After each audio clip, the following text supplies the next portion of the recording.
Pa dragged home a black serpent so massive its girth matched an old millstone after he'd wandered the blighted hills at dusk, coughing raw ragged gasps from his chronic lung rot. He planned to butcher the beast, boil its gallbladder into medicinal liquor to quiet the hacking that kept him up all night drinking cheap moonshine. That same evening, the giant snake vanished from our locked tool shed, and a woman draped in sheer black silk knocked our rickety screen door as snow whipped through the valley wind. Could I shelter here for one night, the colds biting through every layer I own? Her voice trembled, thin and frayed against the wind's howl. Pa's eyes lit up the second he laid eyes on her, yanking the door wide before I could process what was unfolding. I'm Lila Hale, 17, trapped in a broken household defined by my father's self-destruction. Pa worked as a slaughterhouse butcher for 15 years before his lungs rotted out from years of inhaling animal fumes, chain-smoking unfiltered tobacco, and drinking every cent he earned straight down the drain. Our savings dried up years ago, the valley gripped by a multi-year famine where even root bark had been stripped clean by desperate townsfolk. Ma's legs shattered in a hillside fall years prior, confined to the bed full-time, helpless to escape Pa's endless rages whenever his whiskey ran low.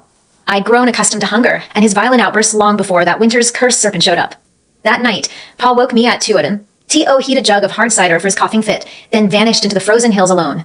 I'd figured he was chasing whatever game might survive the freeze, but I never imagined he'd return hauling a serpent big enough to require 6 grown men to lift. Its scales absorbed every trace of winter sunlight, twin eyes glowing sick pale green where Pa's cleaver had jammed straight through its 7-inch vital throat crevice. Pa locked it in the tool shed and spread word through the valley that we'd host a communal feast and liquor boil the next sunrise. Every neighbor cheered at the prospect of meat and homemade snake gall tonic, oblivious to how impossible such a beast could exist in our barren, resource-wiped valley. I paced the yard for hours that evening, picking apart the logical holes. Our hills held no prey large enough to sustain a millstone-thick serpent, no water source deep enough to house a creature of that scale. A quiet unease settled heavy in my bones, but I kept my doubts to myself to avoid another beating from Pa. By midnight, my stomach twisted so tight with starvation, I could barely stand. Our single sack of grain sat locked in Pa's private pantry, off-limits to Ma and me entirely. 3 days prior, I'd snuck a tiny spoonful of cooked grain broth to quiet my empty gut, and Pa had backhanded me so hard my left ear still hummed with constant muted ringing, half-deaf ever since. I slipped out the back door with a frayed canvas sack, hoping to dig wild edible roots beneath the frost from Ma's frail body, trekking the frozen perimeter of our property for an hour before digging up 2 withered stalks barely fit for stew. I crunched handfuls of clean snow to dull the gnawing ache and headed back to the farmhouse, only to round the porch and find Pa blocking the front entry, meat cleaver clutched tight in one fist, face twisted with unhinged fury. Where have you run off to? Did you unlock the shed and let that snake loose? The accusation landed before I could utter a single word of defense. He charged forward, boots slamming into my ribs hard enough to send me flying backward into the frozen dirt.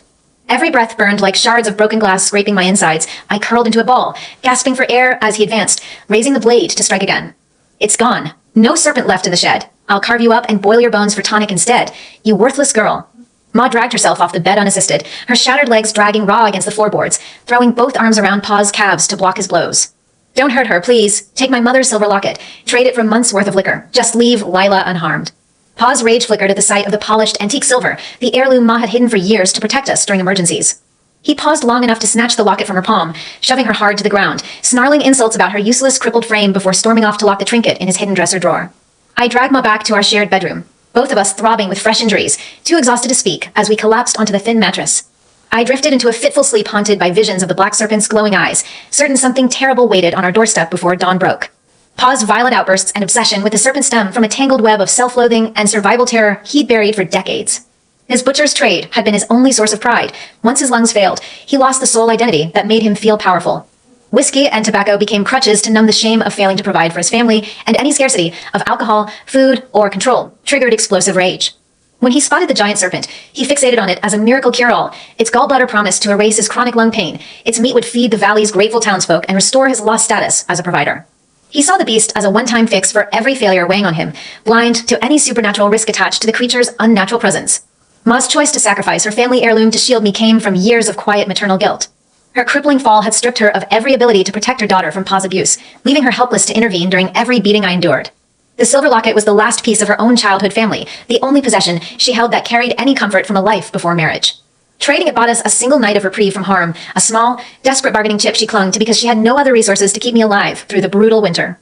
Every time she endured Pa's cruelty, she carried the quiet fear that she'd outlive me, leaving me trapped alone with his unbridled rage. My own choice to sneak out digging for roots and refuse to beg Pa for food grew from a slow, bitter awakening over years of neglect. I'd stopped expecting kindness or basic care from my father long before the serpent arrived. I understood that pleading only brought harsher punishment, so I learned to fend for Ma and myself in silence. The hidden fear gnawing at me after seeing the serpent wasn't fear of the beast itself. It was dread of whatever unspoken supernatural force had sent it to our broken farm, and how Pa's greed would drag all 3 of us into ruin chasing its supposed healing magic. I didn't hold hope for Pa's redemption. I only clung to the quiet goal of keeping Ma breathing through the famine, no matter what brutal cost I had to absorb in the process. A sharp, pounding series of knocks jolted me awake an hour later. Pa was already on his feet, storming toward the front door, fully expecting a neighbor arriving early to claim their share of snake meat. He threw the screen door open without hesitation, freezing mid-step while he laid eyes on the black silk-cloaked woman standing on our snow-covered porch. Could I shelter here for one night, the cold biting through every layer I own? Her voice wavered thin against the wind's howl. Pa's furious scowl melted instantly into a lecherous, greedy grin, yanking the door wide and gesturing her inside, without a second's hesitation. I watched from the bedroom doorway, stunned by his abrupt shift from violent rage to fawning hospitality, and realized the second major plot twist seed planted right in front of me. Pa had known exactly what the woman truly was, long before she'd ever knocked on our door. He'd never stumbled across a random wild serpent in the hills. He'd lure her to our farm on purpose, waiting for this exact chance to trap her supernatural form. The woman stepped inside the farmhouse, thin black silk clinging to her frame, where snow had melted through the fabric. Pa hovered inches from her, eyes drinking in every curve of her face and shoulders, his hunger for something far more valuable than snake gallbladder thickening in every slow movement he made. He insisted on heating a jug of spice cider for her, turning to march toward the kitchen without ordering me to tend the fire for once, a stark contrast to every other night when I handled all household labor while he sat drinking. I lingered against a far wall, studying her features as she waited by the hearth, soft facial features sharpened by an otherworldly, ancient weariness that no ordinary valley drifter could ever carry. She caught my gaze after a minute, a faint, knowing smile tugging at her lips before she slipped a smooth, opaque white egg from the hidden fold of her silk sleeve into my palm, pressing it firm against my fingers so no one else could see the exchange.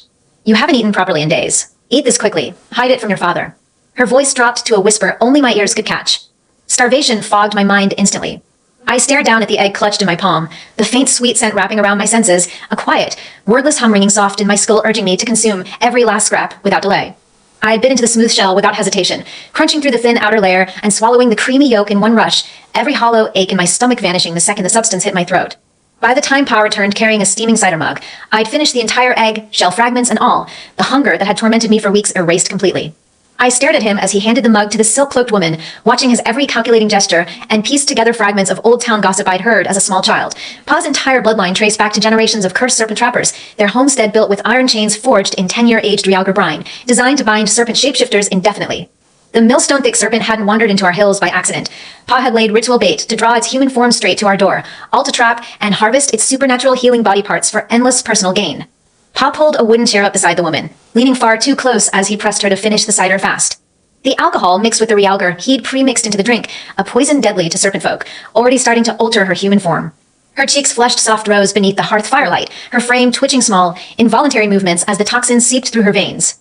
Pa shot a cold, triumphant glance toward me, speaking loud enough for only my ears to catch. I know you thought the serpent ran off on its own. It didn't. It's standing right in front of us, trapped by my Realgar cider tonight. I've waited years to catch one this powerful. Before I could process the weight of that revelation, the woman's human features dissolved mid-scream. Her legs fused together into massive, iridescent black serpent scales, stretching dozens of feet across our wooden dining table.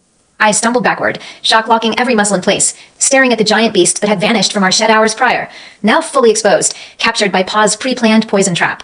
This was the first irreversible major plot reversal of the story. The random hunt in the frozen hills hadn't been luck, but a decades-planned bloodline curse trap set specifically for this ancient serpent shapeshifter. I stood frozen against the wall, eyes glued to the massive black serpent coiled across our dining table. Every inch of its skin shimmered with dark iridescent scales under the fireplace glow, the same beast Pa had dragged back from the hills that afternoon. All the scattered town rumors I'd half forgotten crashed down on me at once.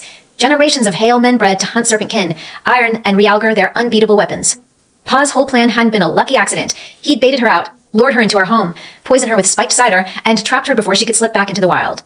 He leaned against a table edge, a cruel, self-satisfied grin splitting his face, no trace of the coughing, broken drunk I'd known my whole life. He grabbed a heavy iron chain from the hall closet next, links thick as my wrist, forged and soaked in 10 years of Realgar water, just as the old village stories warned. The serpent writhed violently, thrashing its body against the wood, but the second the metal touched her scaled skin, she convulsed like she'd been burned by open flame. Within seconds, the black snake shrank back into the soft, silk-cloaked woman I'd spoken to at our front door, her body trembling nonstop, tears streaking down her pale cheeks. She collapsed to the floorboards as the chain locked tight around her ankles, secured to a bolt set deep into the floor joists, another trap built into this house generations ago, Pa's family's permanent cage for serpent shapeshifters. I watched her break down, my chest tight with a tangled mix of guilt and quiet rage. The egg she'd slipped me hours prior had erased days of starvation and healed every bruise Pa had left on my body, a kindness no one in this cruel valley had ever shown me. She'd only wanted shelter from the freezing snow, and my father had premeditated her capture just to harvest her body for endless cures and wealth. I stepped forward, hands outstretched to try and loosen the chain around her ankles, desperate to set her free before Pa locked her away entirely. He caught my wrist mid-move, squeezing hard enough to bruise my bones, yanking me backward, so I crashed onto the floor. "Quit wasting your breath trying to help that monster," he snapped, voice sharp with unbridled greed. "Your grandfather trapped a white serpent just like her decades ago. We skinned it for fine leather, boiled its organs into tonic, stewed every scrap of meat. All that power belonged to our family, and now this black one's mine to claim." He gestured at the chained woman on the floor, eyes glowing with avarice. I drove that blade straight through her vital 7-inch spot up in the hills, weakened her enough to trick her into walking right into our trap. She thought she could slip away after being wounded, but Hale blood always outmatches serpent trickery. Tomorrow the whole valley's coming over to butcher her for meat and medicine, just like I planned. I stared up at him from the cold floor, unpacking every layer of his motivation step by step. Rule 1 character breakdown. Pa's core driving force was lifelong inferiority complex, mixed with desperate fear of his own mortality. His lung rut had haunted him for years, stripping him of his livelihood and pride as a butcher. Every drink, every cigarette only numbed the terror that he'd die young, powerless and poor. When he remembered the family legacy of harvesting immortal serpentkin, he fixated on her as his only escape from a wasted, painful death. He didn't care about morality, or the fact she'd done nothing to harm anyone. All he saw was an infinite supply of healing flesh to cure his sickness, endless wealth to buy all the alcohol and tobacco he craved, and a chance to restore the lost respect he'd spent decades wallowing without. Any ounce of human empathy he might have once held had been eaten away by years of self-pity and addiction. The serpent woman lifted her tear-streaked face to mine, her voice thin and shaky, but gentle despite the agony the Realgar chain burned into her skin. "Don't strain yourself trying to undo that lock, little one. Realgar forged iron can't be broken by serpent magic, not while this house's ancestral Hale dragon aura lingers in every beam and floorboard." I pulled back my sore wrists, defeated, sinking down beside her on the floor, helpless to offer anything but quiet company while Pa wandered off to brag to the valley men about his prize catch. I retreated to the tiny cookhouse an hour later to heat buckets of warm water for her to wash the poison residue off her skin, figuring it was the least I could do to repay the kindness of that healing egg she'd given me. When I carried the steaming basin back into the main room, her arms and legs were covered in dark purple bruising from the chain's toxic touch, her breath shallow and ragged. I set the bucket down slow, grabbed a soft linen rag, and gently dabbed at her arms to soothe the raw, burned skin, careful not to jostle the iron links wrapped around her ankles. I tugged lightly at the chain once more, testing its weight. No give at all, solid as steel, the Realgar seeping into her body with every second she remained bound. "Thank you for the egg earlier," I whispered, keeping my voice low so Pa wouldn't overhear our conversation. "I haven't felt full or pain-free in months, all because of you." She gave a faint, weary smile, but didn't speak another word, her eyes drifting to the frost-covered window, lost in distant thought. By dawn the next morning, our front yard flooded with every man from the surrounding valley. They tramped through frozen mud, shouting over each other, all buzzing with excitement at the prospect of serpent meat and miracle gall tonic to fix every ache and illness they'd endured through the famine.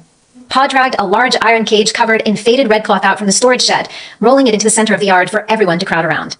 He ripped the fabric off in one dramatic sweep, and every man in the yard gasped out loud. The serpent woman sat curled inside the metal bars, no silk covering her body, exposed to dozens of hungry, leering stares. Whispers and crude murmurs rippled through the crowd instantly, each man's gaze crawling all over her form like they owned her.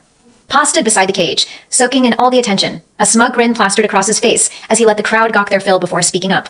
"Y'all know what this is, last night's black serpent, the shapeshifter I trapped up in the hills." He paused, letting the anticipation build, tossing a glance at the woman locked inside the cage.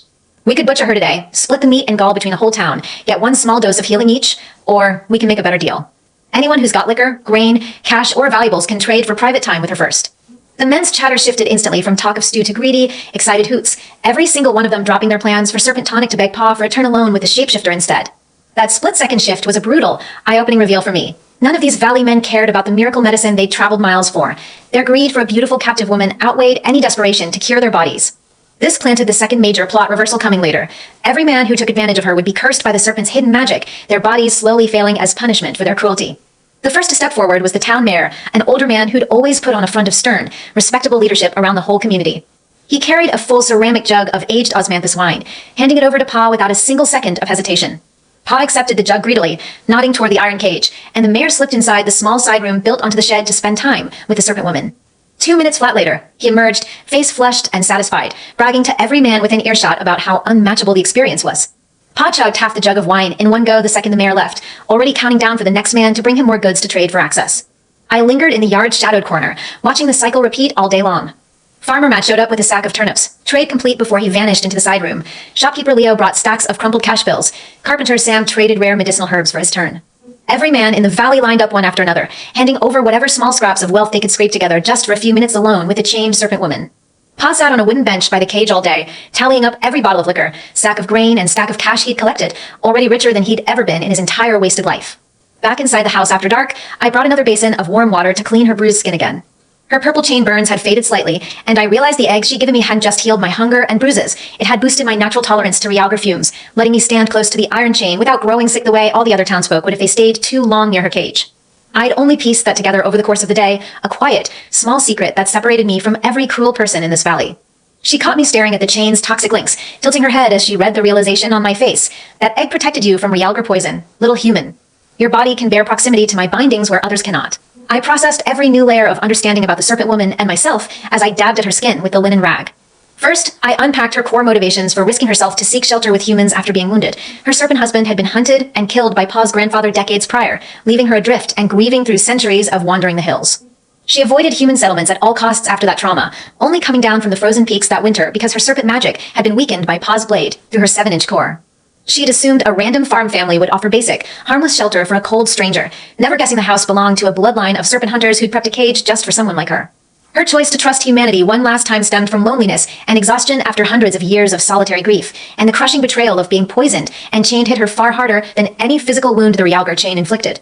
When she handed me the healing egg, it was a quiet act of gratitude for the tiny spark of kindness I'd shown her the second we locked eyes, a small gift to a child trapped in the same cycle of household abuse she'd endured at the hands of the Hale bloodline long ago. Then I untangled my own shifting emotions as I watched the valley men line up to exploit her. At first, I'd only felt pity for her suffering, grateful for the egg she'd given me to survive Pa's cruelty. As the day dragged on and dozens of men traded goods to take advantage of her, pity curdled into sharp, burning anger. I watched every single one of them act like she was nothing more than a commodity to barter for, forgetting the miracle healing she could have offered their sick families if they treated her with basic humanity. Pa's greed had spread like a virus through the whole town, twisting everyone's moral compass until exploitation felt normal to them. I thought back to every beating I'd endured at Pa's hands, every night I'd starve alone in this house, and recognized a shared trauma between the serpent woman and me. We were both prisoners in this farm, both treated as disposable property by a man who only valued us for what we could give him. That shared pain forged a quiet, unspoken bond between us that no other person in this valley could ever comprehend.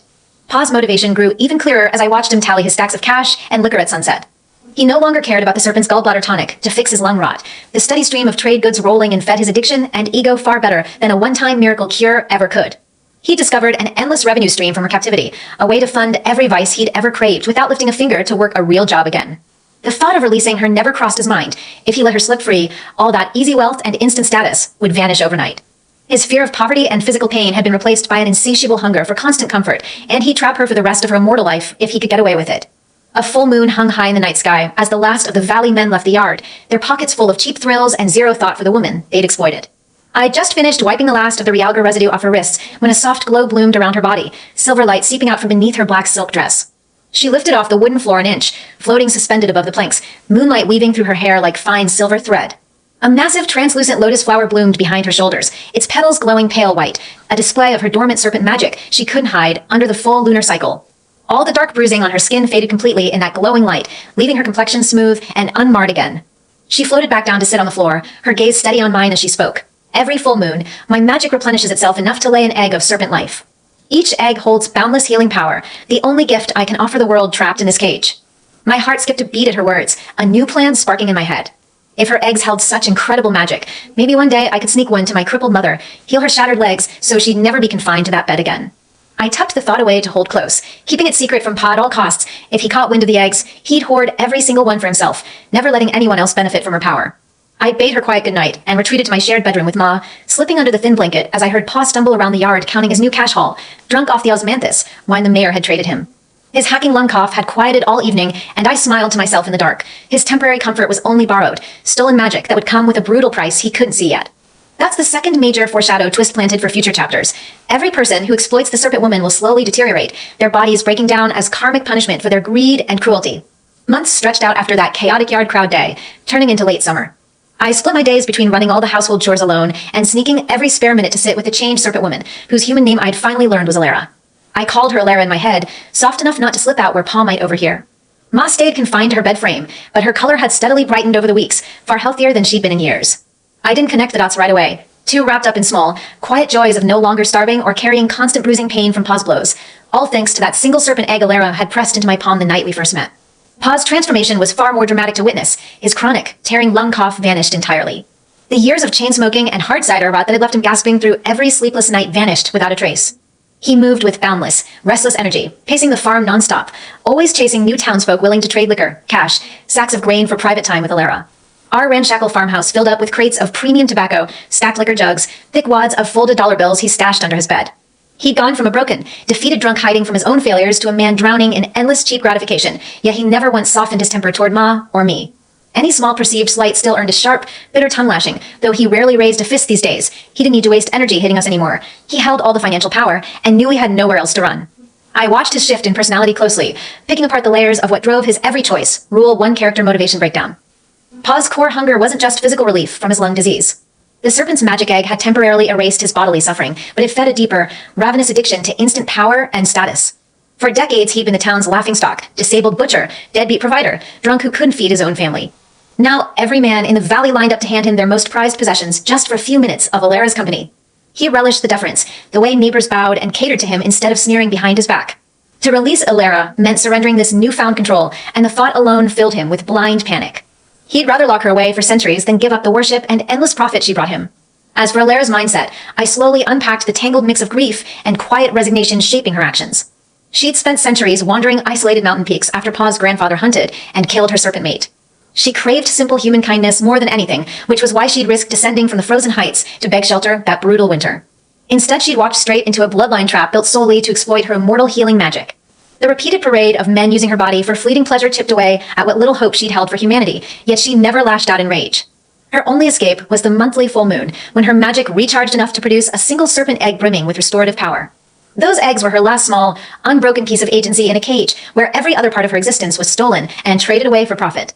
My own internal shift happened slowly over those long summer weeks. At first, I'd only felt grateful to Alara for saving me from starvation and endless injury. As I sat beside her night after night, watching strangers parade through to exploit her, pity bloomed into sharp, simmering resentment toward every person in this valley who saw her as a commodity instead of a living, grieving being. I'd once clung to a quiet, childish fantasy that if Pa's health improved, he might soften and treat Ma and me better. That illusion shattered completely after watching him grow richer and stronger yet crueler than ever before. I stopped waiting for him to change. My new quiet goal was simple: find a way to break the Realgar iron chain binding her, no matter what risk I had to take to pull it off. The night of the next full moon rolled around.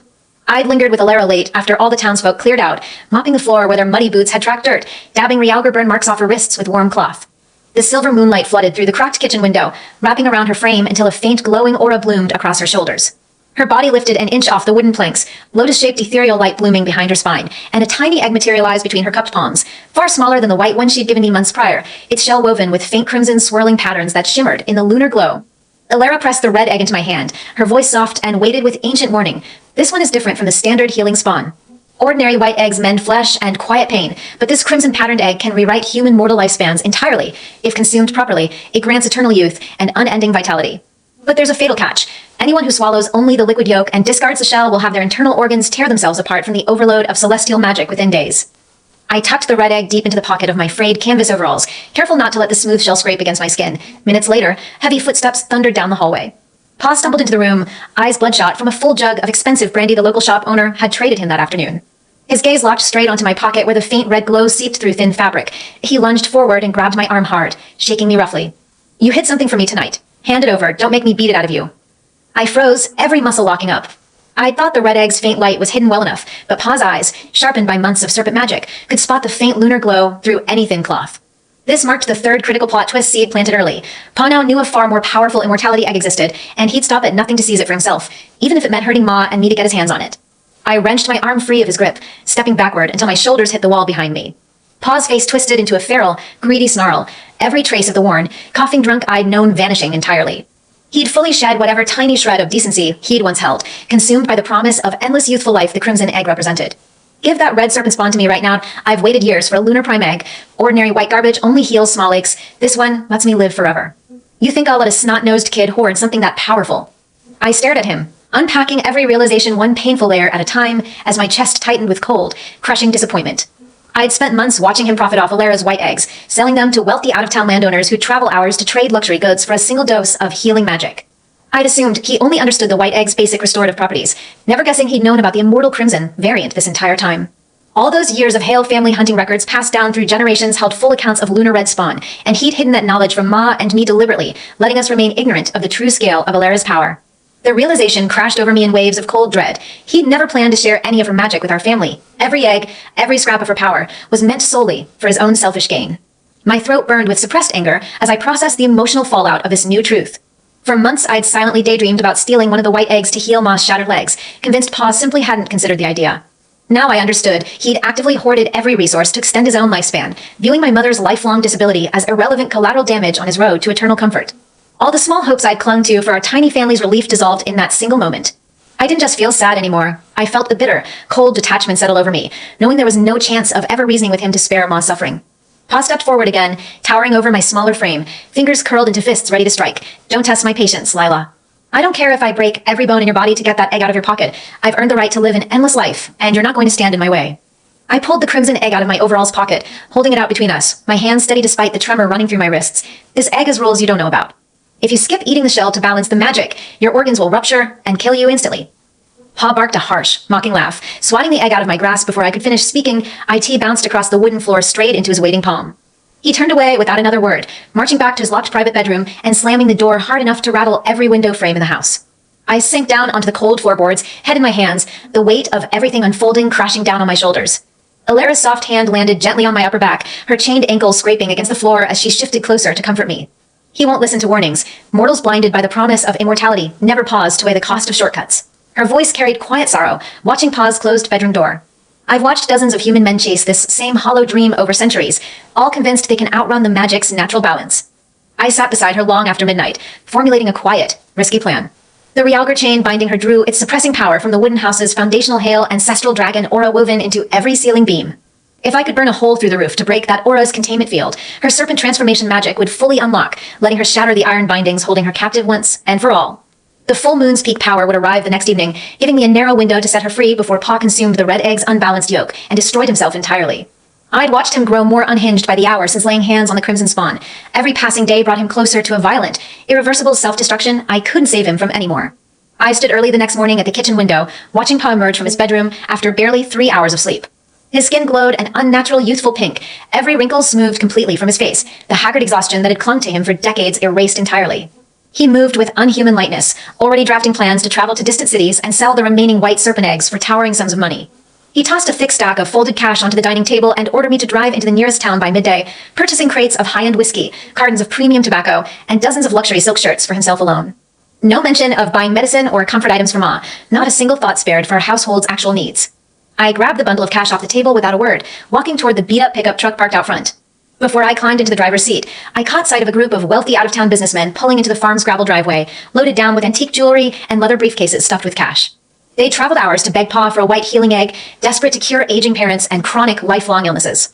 Pa greeted them with a smug, arrogant grin, leading them straight to his bedroom's hidden floor compartment where he'd stashed every previous egg he'd collected over the months. I leaned against the truck's side watching the whole exchange unfold, another critical hidden truth clicking into place, Rule 2 Discovery Arc. Pa hadn't just traded eggs to local valley men for small favors. He'd been running a high-stakes black market healing ring for weeks, selling Alara's magic to millionaires for massive windfalls. Every dollar he'd earned was hoarded exclusively for his own vices and endless youthful luxury, zero portion set aside to care for Ma or provide basic safety for me. The scale of his greed was far larger than I'd ever guessed, and the realization solidified my resolve to burn through the roof that night during the full moon's peak glow. No matter what chaos the fire stirred up, I couldn't let Alara spend another year trapped in this aura-woven cage for his endless profit. I climbed into the truck and turned the ignition, heading for town to complete his ridiculous shopping list, my mind fixed firmly on the matchbox I'd stashed in the truck's glove compartment for that evening's rooftop plan. The die was cast. I'd set Alara free once the lunar magic hit its full strength, and whatever chaotic fallout followed for Pa and the greedy townsfolk was a consequence they'd all brought down on their own heads.